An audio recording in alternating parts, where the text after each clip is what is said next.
Tak soļo kaut kā. Nu, šeit gāja fronte pāri. Studijā pusums. Citreiz, ka šitā nofilmē, tad tie spoki parādās, kas labi. Mīļie latvieši, ir jautājums, kur beidzās un kur sākās Kurzemes katls.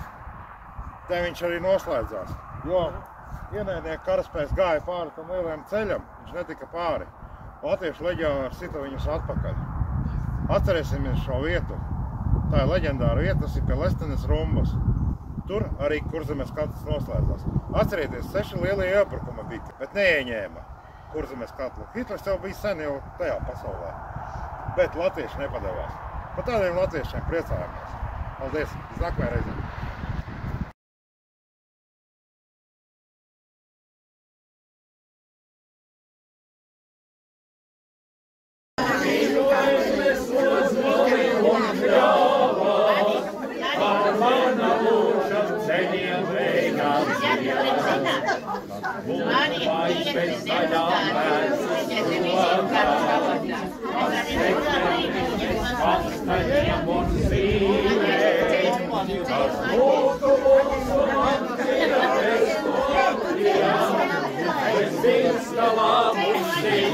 Latvijas